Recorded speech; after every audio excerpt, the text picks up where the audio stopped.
Haridwar Lok Sabha seat से BJP प्रत्याशी त्रिवेंद्र सिंह रावत ने नामांकन कर दिया है। त्रिवेंद्र सिंह रावत ने नामांकन से पहले हर की पौड़ी पर पूजा अर्चना की। इस दौरान उनके साथ उनका परिवार और कैबिनेट मंत्री प्रेमचंद अग्रवाल, मदन कौशिक समेत कई बीजेपी के कार्यकर्ता भी मौजूद रहे। बीजेपी प्रत्याशी त्रिवेंद्र सिंह रावत ने एक बार फिर कांग्रेस पर निशाना साधा।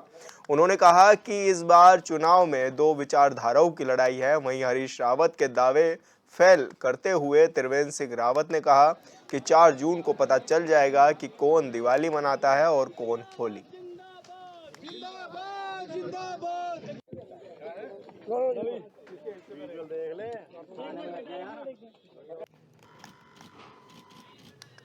तो आपको बता दें, आज हरिद्वार में त्रिवेंद्र सिंह रावत ने नामांकन कर दिया है और इस दौरान उन्होंने गंगा मैया की भी पूजा अर्चना की। उनके साथ ही तमाम बीजेपी के नेता मौजूद रहे और साथ ही उनका परिवार भी उन्होंने कांग्रेस पर भी जमकर निशाना साधा।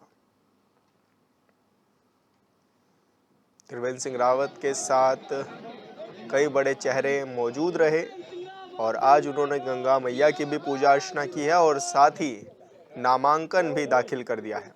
साथ ही उन्होंने ये भी कहा है कि चुनाव में दो विचारधाराओं की लड़ाई है और साथ ही कांग्रेस पर भी जमकर बरसे।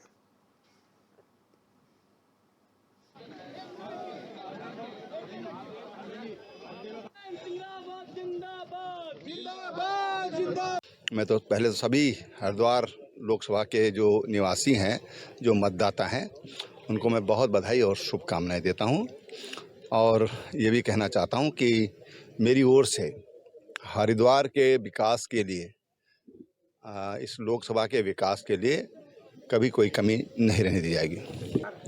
विकास के मुद्दों को लेकर के ये सौभाग्य है कि चुनाव विकास के मुद्दों पर हो रहा है। लोगों ने विकास देखा है इन 10 सालों में कि किस तरह से तमाम तरह से, चाहे रोड इंफ्रास्ट्रक्चर हो, एयर कनेक्टिविटी हो, रेलवे कनेक्टिविटी हो, हेल्थ का इंफ्रास्ट्रक्चर हो, तो इंडस्ट्री का इंफ्रास्ट्रक्चर हो, तमाम जो डेवलपमेंट हुआ है, तो उन विषयों पर। और संवाददाता मनोज कश्यप हमारे साथ जुड़ गए हैं। मनोज, आज त्रिवेंद्र सिंह रावत ने नामांकन कर दिया है और इस दौरान उन्होंने गंगा घाट पर पूजा अर्चना भी की। क्या कुछ रहा उनका पूरा रूटीन आज का?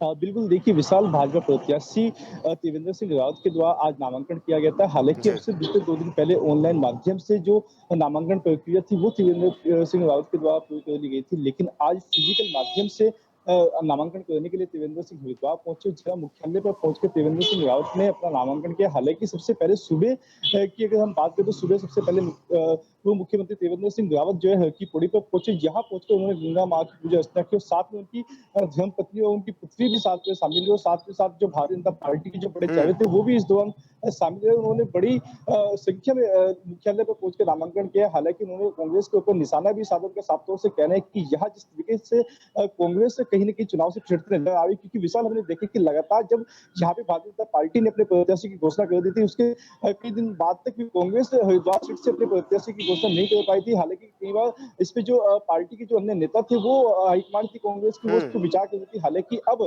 कांग्रेस पार्टी के द्वारा भी यहाँ पे त्रिवेंद्र रावत का जो है टिकट हरिद्वार सीट से फाइनल किया गया है। लेकिन यहाँ पे भाजपा प्रत्याशी त्रिवेंद्र सिंह रावत ने उनको कटाक्ष करते हुए कहा है कि हरिद्वार की जो जनता है वो बिल्कुल इस चीज का जवाब चुनाव में दे देगी कि किसका यहाँ पे विकास हुआ है, भारतीय जनता पार्टी का विकास है। क्योंकि यहाँ पे कांग्रेस ने साफ तौर से मुद्दा जो उठाया है चुनाव लड़ने का, तो उनका कहीं न कहीं जो बेरोजगारी का मुद्दा है और यहाँ पे जो विकास का मुद्दा है, उस मुद्दे को लेकर कांग्रेस मैदान में आई। लेकिन यहाँ पे भारतीय जनता पार्टी के जो तमाम नेता है, कार्यकर्ता है, प्रत्याशी, उनका यही कहना है कि भारतीय जनता पार्टी के की सरकार के दौरान यहाँ पे लगातार विकास हुआ। जो युवा है उनको रोजगार मिला है। आज भारी संख्या में जो भाजपा के कार्यकर्ता थे वो जिला मुख्यालय पहुंचे और त्रिवेंद्र सिंह रावत के साथ में यहाँ पे स्थानीय विधायक मदन कौशिक और आदेश चौहान रानीपुर से विधायक थे और त्रिवेंद्र सिंह रावत, वो सब लोग यहाँ पे शामिल थे। और उसके बाद यहाँ पे त्रिवेंद्र सिंह रावत के कई अहम कार्यक्रम भी रखे गए थे जिसमें त्रिवेंद्र सिंह रावत ने प्रतिभाग किया। जी विशाल। अच्छा मनोज, इस दौरान उनके साथ कौन कौन से बड़े नेता भी इस दौरान शामिल हुए और क्या कुछ वो कह भी रहे हैं कि चुनाव में किन किन मुद्दों को उठा रहे हैं और क्या जनता के साथ वो किस तरह का विकास की बातें करते हुए नजर आ रहे हैं? बिल्कुल, देखिए जो पूर्व मुख्यमंत्री त्रिवेंद्र सिंह रावत का जो कार्यक्रम था सुबह 10 बजे से शुरू हो गया था। सबसे पहले वो हर की पौड़ी पर पहुंचे थे और यहाँ हम्म। हर की पौड़ी पर उन्होंने पूजा पाठ की थी। उस समय उनके साथ में नगर विधायक मदन कौशिक और पूर्व विधायक यहाँ पे और कैबिनेट मंत्री त्रिवेंद्र सिंह रावत के साथ में जो अन्य भाजपा कार्यकर्ता थे वो मौजूद रहे और साथ ही साथ गाड़ीपुर विधायक आदेश चौहान मौजूद रहे और यहाँ पे मुख्यमंत्री पुष्कर सिंह धामी के भी आने की उम्मीद जताई जा रही थी, लेकिन निजी कारणों से मुख्यमंत्री पुष्कर सिंह धामी हरिद्वार नहीं पहुंच पाए। हालांकि भारतीय जनता पार्टी के हम्म। तमाम जो बड़े चेहरे थे वो उनके साथ में दिखाई दे रहे थे और यहाँ पे जो भारी जोश भी उनके अंदर दिखाई दे रहा था, क्योंकि सबसे पहले पूजा अर्चना की, उसके बाद वो सीधा अपनी रोड शो यात्रा निकालते हुए सीधा मुख्यालय पर पहुंचे। वहां उन्होंने नामांकन किया और तमाम जो कार्यकर्ता थे वो भी उस समय उनके मौजूद थे। हालांकि उन्होंने चुनाव को लेकर एक मुद्दा कहा है कि यहाँ पे हरिद्वार में लगातार विकास किया जाएगा, ये सबसे बड़ा मुद्दा उनका रहने वाला है, क्योंकि हमने देखा है कि जब यहाँ पे तमाम जो साधु संत थे भारतीय जनता पार्टी से टिकट की मांग कर रहे तो वो कहीं ना कहीं जो यहाँ पे पूर्व सांसद थे डॉक्टर निशंक, उनके द्वारा यहाँ पे नाराजगी भी जाहिर की गई थी कि निशंक के द्वारा हम्म। हरिद्वार में कोई विकास नहीं किया गया है, साधु संतों की ऐसी नाराजगी थी। लेकिन अब साधु संतों ने भी अपनी मांग उठाई थी टिकट को लेकर, जिसपे यहाँ पे त्रिवेंद्र सिंह रावत ने साफ कर दिया कि सबसे पहले हर की पौड़ी क्षेत्र का जो विकास है वो यहाँ पे किया जाएगा, हम्म। किसी भी विकास में कोई कमी नहीं छोड़ी जाएगी। तो विकास का मुद्दा यहाँ पे रहने वाला है जी। अच्छा मनोज, अभी ग्राउंड जीरो की अगर हम बात करें तो ग्राउंड जीरो पर किस तरह की सिचुएशन दिखाई दे रही है, क्योंकि बीजेपी और कांग्रेस दोनों ही तरफ से नामांकन हो गए हैं, साथ ही निर्दलीयों ने भी नामांकन कर दिए हैं, तो क्या निर्दलीय भी कुछ समीकरण बिगाड़ सकते हैं इस बार? बिल्कुल देखिए, जब हम ग्राउंड जीरो पर जाते हैं लोगों से बातचीत करते हैं तो कहीं कहीं ना कहीं लोगों का ये कहना होता है कि भारतीय जनता पार्टी की सरकार में हम्म। थोड़ी सी महंगाई बढ़ी है, लेकिन अगर विकास की बात की जाए तो चारों तरफ सड़कों का विकास हुआ है। सड़कों पे जो एक जाम लोगों को झेलना पड़ता है, खासतौर से हमने देखा कि हरिद्वार की जनता को जब यहाँ पे कोई बड़ी पेशवाई निकाली जाती थी, कुंभ की या फिर कांवड़ मेले का आयोजन किया जाता था, या फिर क्योंकि हरिद्वार को धर्मनगरी के नाम से भी जाना जाता है, यहाँ पे लाखों की संख्या में श्रद्धालु लगातार पहुंचते, जिस हम्म। कारण यहाँ पे कहीं ना कहीं जो जाम की स्थिति थी वो यहाँ पे हो जाती थी। तो इसको लेके हरिद्वार की जो जनता है वो कहीं ना कहीं विकास को लेकर लगातार ही भारतीय जनता पार्टी के गुण गाती रहती है। तो उसको लेकर लगातार ही यहाँ पे विकास की जो बात है ग्राउंड जीरो पे की जाती है, लेकिन कहीं ना कहीं जिस तरीके से अब कांग्रेस के जो प्रत्याशी है वो भी मैदान में आ गए, तो कहीं ना कहीं कुछ प्रभाव तो जरूर भारतीय जनता पार्टी की सीट पे डाल सकते हैं, क्योंकि यहाँ पे स्वयं जो हरीश रावत के पुत्र है उनको पार्टी ने उनके ऊपर भरोसा जताया। लगातार वो जनता के बीच में पहुंचकर जो उनकी चुनावी योजनाएं हैं, किस मुद्दों को लेकर वो मैदान में आएंगे उसके बारे में बताया जा रहा है। हालांकि डोर टू डोर जाकर अब यहाँ पे कुछ समय के बाद प्रचार प्रसार भी किया जाएगा, लेकिन अभी कहीं ना कहीं जिस तरीके से हमने देखा कि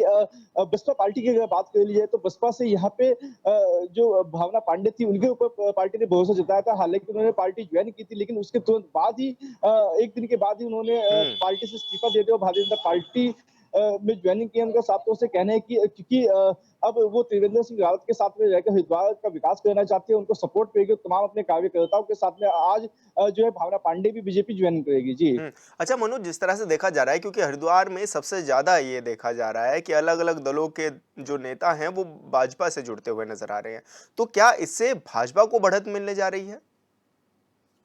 बिल्कुल देखिए, साफ तौर से विशाल ये जो हरिद्वार सीट होती है वो हमेशा से हॉट सीट रही है। यहाँ पे जो राजनीति होती है वो कहीं न कहीं एक अलग राजनीति का माहौल यहाँ पे पैदा कर देती है, क्योंकि यहाँ पे लगातार चाहे वो भावना पांडे की बात हो या फिर जो हरीश रावत के बड़े करीबी थे अर्जुन ठाकुर, अनुपम रावत के बड़े करीबी थे अर्जुन ठाकुर, उनके द्वारा भी अब यहाँ पे कांग्रेस को छोड़कर अपने सैकड़ों कार्यकर्ताओं के साथ जो है भाजपा को ज्वाइन किया गया और इसी के साथ जो भगवानपुर विधानसभा है, भगवानपुर विधानसभा से भी बसपा के पूर्व प्रत्याशी रह चुके हैं जो सबोध राकेश थे, उनके द्वारा भी भाजपा को ज्वाइन किया गया। तो कहीं न कहीं ये एक बड़ा लाभ भाजपा को यहाँ से मिल जाएगा, क्योंकि जो यहाँ के कांग्रेस के बड़े दिग्गज नेता और बसपा के जो दिग्गज नेता थे वो अपनी अपनी पार्टियों को छोड़कर भाजपा में शामिल हुए, तो कहीं न कहीं इसका लाभ जो है भारतीय जनता पार्टी को यहाँ पे जरूर मिलेगा जी। अच्छा मनोज, वीरेंद्र रावत ने भी नामांकन करेंगे, वो भी, उसको लेकर के किस तरह की तैयारियां हैं, और क्या हरीश रावत का सपोर्ट उनके साथ तो है ही, तो किस तरह से माने, क्या वहां पर उनका परचम लहरा सकता है?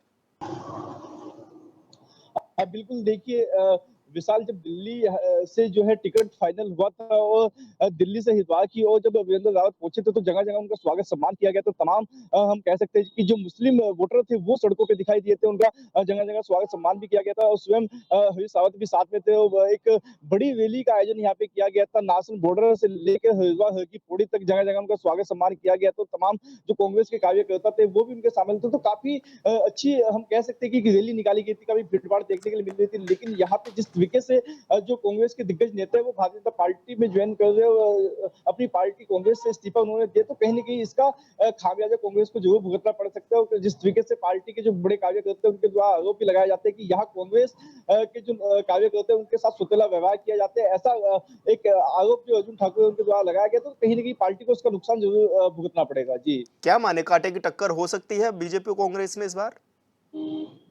बिल्कुल देखिए, कहीं न कहीं जिस तरीके से हरिद्वार हमेशा से हॉट सीट रही है, इस बार भी हम्म। बड़ा कड़ा मुकाबला यहाँ पे होने वाला है। और यहाँ से अगर हम निर्दलीय विधायक की बात करें तो उमेश कुमार भी काफी लोकप्रिय विधायक हो चुके हैं कानपुर से, और अन्य जो जनता है वो भी उमेश को काफी सपोर्ट कर रही है। और कांग्रेस से भी जो वीरेंद्र रावत है वो स्वयं हरीश रावत उनको सपोर्ट कर रही है। हरिद्वार की जो जनता है वो भी कहीं न कहीं उनको सपोर्ट करती है। जो खास तौर से हमने देखा है कि जो मुस्लिम लोग हैं वो काफी सपोर्ट कांग्रेस को कर रहे हैं। तो यहाँ पे हम कह सकते हैं कि कड़ा मुकाबला होने वाला है भारतीय जनता पार्टी के बीच और कांग्रेस के बीच में। जी, विशाल। अच्छा मनोज, बड़ी रैलियां क्योंकि होनी है, हरिद्वार में भी होनी है और जैसे में कहा जा रहा है कि प्रधानमंत्री नरेंद्र मोदी भी वहां पर आ सकते हैं, उनका भी दौरा लगा हुआ है, तो क्या माने उसको लेकर के भी क्या तैयारियां पूरी होनी शुरू हो गई हैं?